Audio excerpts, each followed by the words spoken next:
ওদিকে করণদিঘিতে ভোট পরবর্তী অশান্তি, তৃণমূল কর্মীর যে হোটেল দোকান তাতে ভাঙচুর চালানো হয়েছে। একাধিক পার্টি অফিসে ভাঙচুর, বিজেপির বিরুদ্ধে অভিযোগ তুলছে তৃণমূল।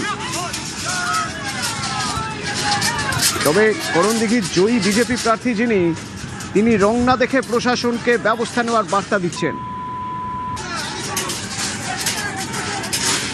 মুখটা কোথায় কোথায় অশান্তি হয়েছে এবং তাদেরকে চিহ্নিত করা গেছে, তারা কারা? দেখো অতনু, করণদিঘি বিধানসভায় করণদিঘি এলাকাতে ভোট পরবর্তী হিংসায় ব্যাপকভাবে বিজেপি কর্মীরা ভাঙচুর চালায় দোকানপাট এবং বিভিন্ন হোটেলে। সেই হোটেলের আসবাবপত্র কিন্তু রাস্তায় ফেলে দেওয়া হয় এবং পাশাপাশি যে করণদিঘি যে মার্কেট রয়েছে সেই মার্কেটে কিন্তু ব্যাপকভাবে ভাঙচুর চালায় বিজেপি কর্মীরা।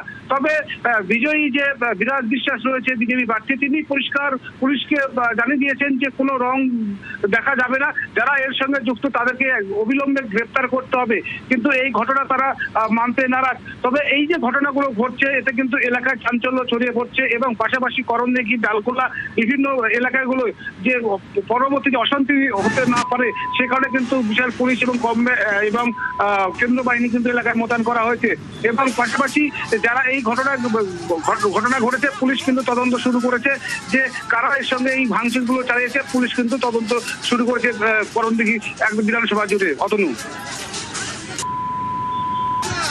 যারা যারা এগুলো করছে ইলেকশনকে একটা পার্টিকে, নির্দিষ্ট পার্টিকে বদনাম করার জন্য, সিসিটিভি ফুটেজগুলোকে ভেরিফাই করে আইডেন্টিফাই করে সেগুলোকে অ্যাটেম্প মার্ডারের কেসে ঢুকবে সব। যেই হোক, কাউকে কারোর দোকানপাট ভাঙচুর করার অধিকার কাউকে দেয়নি, কারোর জন্য না, সে বিজেপির হোক, তৃণমূলের হোক, কংগ্রেস, সিপিএম এর হোক, যদি করে থাকে আইডেন্টিফাই হবে আর জেলে যাবে।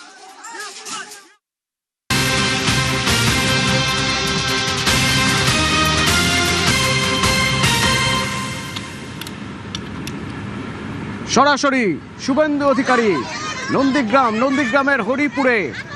শুভেন্দু অধিকারী 3 বারের বিধায়ক এই নন্দীগ্রাম থেকেই। 2016, 2021, 2026-এ ফের। কিছুক্ষণ আগেই তিনি মঞ্চ থেকে জানিয়ে দিলেন, ঘোষণা করলেন যে কাজ এখনো বাকি রয়ে গেছে, যে কাজ তিনি শুরু করেছিলেন সেই সব কাজ তিনি করবেন। নন্দীগ্রাম তার কত আপন, কত কাছের বলছিলেন স্টেজ থেকে। এখন নন্দীগ্রামের হরিপুরে শুভেন্দু অধিকারী।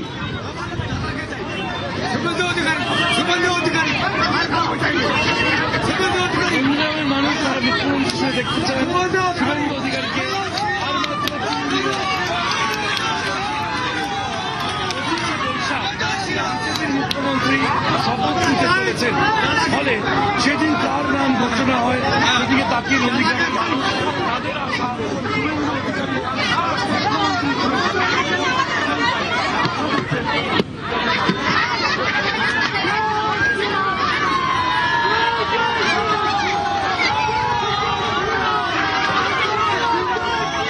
এই হরিপুর অত্যন্ত গুরুত্বপূর্ণ।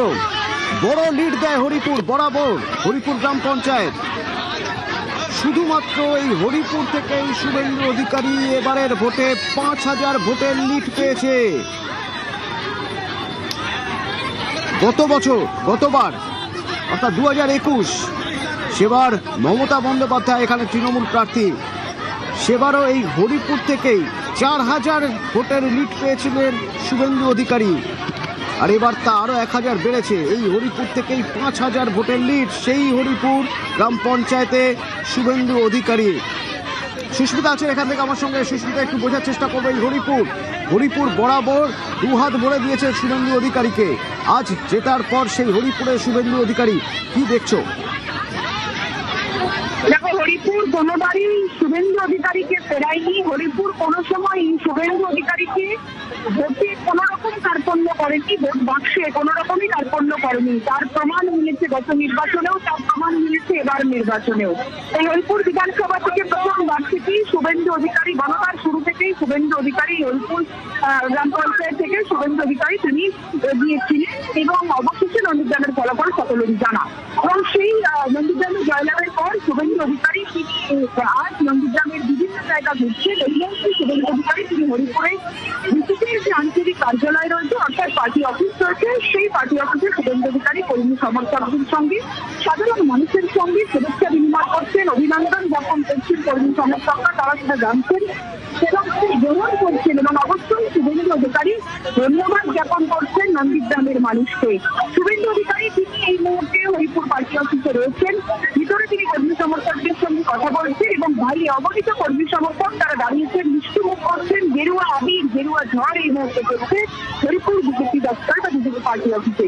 শুভেন্দু অধিকারী আসার আগে থেকেই বহুক্ষণ আগে থেকেই হরিপুর রাস্তার যে দুধার সেই দুপাশে কর্মী সমর্থকদের উৎসাহ সাধারণ মানুষ করা ভিড় ছিল সত্যি করার মতো, এবং গ্রামের মহিলা গ্রামের পুরুষ আবার বনিতা তারা শুভেন্দু অধিকারীকে দেখার জন্য, তাকে ধন্যবাদ পাওয়ার জন্য বা তাকে একবার শুভেচ্ছা জানানোর জন্য মালা ফুল দিয়ে অভিবাদন জানানোর জন্য তারা অপেক্ষারত ছিলেন। এবং অবশ্যই শুভেন্দু অধিকারী এসেছেন এবং যারা মহিলারা রয়েছেন তারা শঙ্খ বাজিয়ে শুভেন্দু অধিকারীকে অভিবাদন জানাচ্ছেন, স্বাগত জানাচ্ছেন। এবং অবশ্যই শুভেন্দু অধিকারী তিনি যেমন ধন্যবাদ জ্ঞাপন করছেন এই হরিপুরবাসীকে, পাশাপাশি নন্দীগ্রামের মানুষকে, ঠিক তেমনই ফুলে মালায় আবির মুহূর্তে উৎসাহ মুহূর্তে বাদ ভরা আবির শুভেন্দু অধিকারীকে দিয়ে এই কর্মী সমর্থক এবং হরিপুর বা নন্দীগ্রামের বিজেপি কর্মী সমর্থক এবং সাধারণ মানুষের অর্থাৎ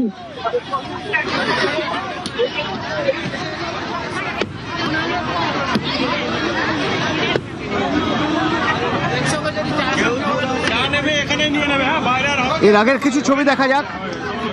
নন্দীগ্রাম আজ উচ্ছ্বাসে ভাসছে, আবেগে ভাসছে যে শুভেন্দু অধিকারী এই নিয়ে তিনবার এই নন্দীগ্রাম থেকেই জিতেছেন, নন্দীগ্রাম বিধানসভা থেকেই জিতেছেন।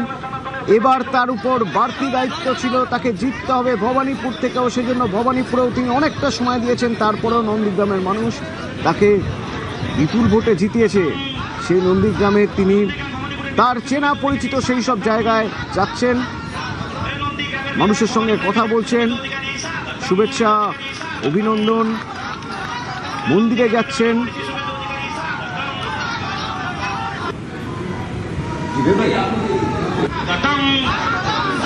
নন্দীগ্রাম ভবানীপুরের বিধায়ক শুভেন্দু অধিকারী স্বাগতম। নন্দীগ্রামের বিধায়ক ভবানীপুরের বিধায়ক শুভেন্দু অধিকারী স্বাগতম। অধিকারী স্বাগতম। নন্দীগ্রামের শুভেন্দু অধিকারী স্বাগতম।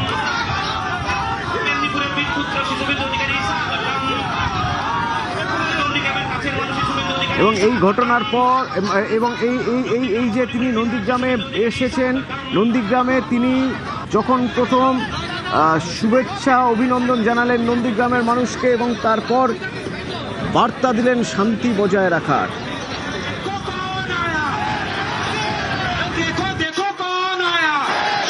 আমার পার্টির কেন্দ্রীয় নেতারা যেটা ঠিক করবেন সেটাই হবে। আমার মতামত দেওয়ার থাকলে তাদের কাছেই দেব। 10 দিনের মধ্যে যে কোনো একটা সিট ছাড়তে হবে। আমি বলি, আমি ভবানীপুর এবং নন্দীগ্রাম দুটোই বলছি, আমি আমার কর্তব্য থেকে কিন্তু সরে যাব। দুজনকেই বলছি, বাকিটা আমার হাতে নয়। আমার কেন্দ্রীয় নেতারা যে সিদ্ধান্ত নেবে, আমি খুব ডিসিপ্লিন ছোটবেলা থেকে, সবটা একা সিদ্ধান্ত নেওয়া যায় না। 9 তারিখের পরে পুলিশের অনুমতি নিয়ে বিজয় মিছিল করবেন শান্তিতে। এখন এই 2-3টে দিন আর বিজয় মিছিল করবেন না। দেখুন, একটা লোক অপরাধী হতে পারে, তার বাবা মা, তার বাড়ির ছেলে মেয়ে, ছোট বাচ্চারা অপরাধ করেন। আপনারা করবেন না পিসি, ওরা ভবানীপুরের লোক যা করার করে দিয়েছে। আর এই মুহূর্তের ছবি যদি দেখতে হয় তাহলে হরিপুর থেকে তিনি গতবার যা লিড পেয়েছিলেন, এবার তার থেকেও 1000 লিড বেশি পেয়েছেন।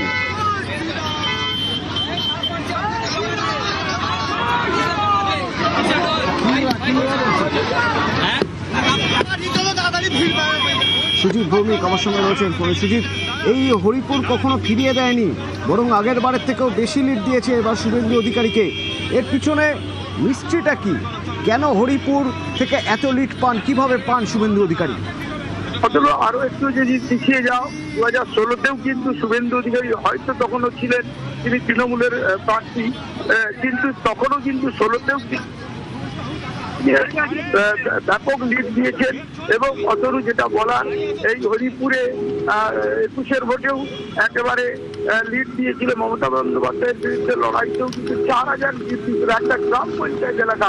আর এবার তো 5000 লিড দিয়েছে এই হরিপুর শুভেন্দুকে। এবং শুভেন্দু আজকে যাওয়ার পথেও দেখেছেন যে এখানে কর্মী সমর্থকরা দাঁড়িয়ে রয়েছে, তার জন্য তিনি জানিয়ে যান যে আমি ফিরে এসে আসবো। এখন হরিপুর থেকে সবে গাড়ি ছাড়লেন, গাড়িতে উঠলেন, তিনি যাচ্ছেন রেয়াপাড়া। এখান থেকে তিনি রেয়াপাড়া যাবেন এবং রেয়াপাড়া থেকে তিনি কলকাতা যাবেন, কারণ কলকাতায় আজকে বিশেষ বিষয়, সেটা তুমিও জানো, সবাই জানেন যে অমিত শাহ আসছেন, সেখানেও তিনি যোগ দেবেন। কিন্তু তার আগে আজ নন্দীগ্রামে এলেন, জয়ের পরে হ্যাট্রিক করার পর তিনি এসে কিন্তু আবেগ তাড়িত হয়ে পড়লেন। আবেগের বশে তিনি এমন কিছু কথা বললেন যে কথাগুলো অন্য জায়গায় তিনি কখনোই বলেননি বা বলা যায় না। সেখানেই এসে তিনি কিন্তু প্রথমে যেখানে গেলেন টাউন ক্লাবের সামনে, যেখানে কেন্দ্রীয় কার্যালয় ব্লকের সেইখানে তিনি যে সম্বর্ধনা সভা এবং যেখানে ধন্যবাদ জ্ঞাপন সভা শেষ করে হরিপুর বললেন। হরিপুরে এখন গাড়িতে উঠলেন, রেয়াপাড়া যাবেন। রেয়াপাড়া মানে 2 নম্বর ব্লকের যেটা তার অফিস রয়েছে, সেখানেও আমি দেখেছি যে খবর পাচ্ছি বিরাট সংখ্যক কর্মী সমর্থক বা তার অনুগামীরা তারা কিন্তু হাজির হয়েছেন মানে তারা অপেক্ষা করছেন শুভেন্দুর জন্য। আর 5 মিনিটের মধ্যে তিনি রেয়াপাড়া পৌঁছবেন। রেয়াপাড়া সেখানেও এরকম ধন্যবাদ জ্ঞাপন এবং বলা যায় শুভেচ্ছা বিনিময় করার পর তিনি রওনা দেবেন, সরাসরি কলকাতা যাবেন। কারণ এখন শুভেন্দু শুধু জোড়া বিধানসভার বিধায়ক নয়, একই সঙ্গে তিনি কিন্তু কলকাতা সঙ্গে তার যে যোগাযোগ সেটা কিন্তু অত্যন্ত গুরুত্বপূর্ণ হয়ে উঠেছে। কারণটা কি সেটা কিন্তু প্রকাশ হয়ে যাবে আর হয়তো কিছু ঘন্টা পরে, এবং সেই কারণটা নিয়ে কিন্তু চর্চা চলছে। এবং আজও দেখলাম তিনি যখন বক্তব্য রাখছেন, সম্বর্ধিত হচ্ছেন, তখনও কিন্তু এখানকার মানুষজন তারা ডিমান্ড করছেন। ডিমান্ডটা আর কিছু নয় যে নন্দীগ্রামের বিধায়ক যেন মুখ্যমন্ত্রী হন। যদিও তিনি বলছেন আমি ডিসিপ্লিন সোলজার, আমি কোন বিধানসভা 10 দিনের মধ্যে ছাড়বো সেটাও যেমন আমি ঠিক করবো না, পার্টি ঠিক করবে। কিন্তু একই সঙ্গে মুখ্যমন্ত্রীত্বের প্রশ্নেও তিনি কিন্তু বলছেন এটা দল ঠিক করে, এ নিয়ে কোনো মন্তব্য করা যায় না। অর্থাৎ ডিসিপ্লিন থেকেও তিনি কিন্তু বার্তা দিয়ে গেলেন যদি নন্দীগ্রাম বিধানসভা ছাড়তে হয় তার জন্য তারা যেন না চিন্তা করেন। কেন চিন্তা করতে বারণ করেছেন? তিনি বলছেন আমি বিধায়ক না থাকলেও এখানে কিন্তু কাজ করব আমি। এবং উদাহরণস্বরূপ ফিরোজা বিবি এখানে বিধায়ক হয়েছিলেন, তিনি বললেন কে কাজ করতো, তখন মানুষ বললেন যে আপনি। এটা বলে তিনি একটা প্লট তৈরি করতে চাইলেন, তার দুটোর মধ্যে একটা কেন্দ্র ছাড়তে হবে। অত্যন্ত গুরুত্বপূর্ণ কথা তোমাকে বলছি যে তাকে একটা যে কেন্দ্র ছাড়তে হবে, সেই কেন্দ্রটা যদি নন্দীগ্রাম হয় এখানকার মানুষজনের একটা বাড়তি হয়তো বলা যায় যে রিয়াকশন প্রতিক্রিয়া আসবে, সেটা ভেবেই কিন্তু স্তর তৈরি করছেন। ধন্যবাদ সুজিত, পরবর্তীতে আবার যোগাযোগ করব। এবং নন্দীগ্রামে শুভেন্দু অধিকারী এই ছবি লাইভ ফুটেজ দেখবেন।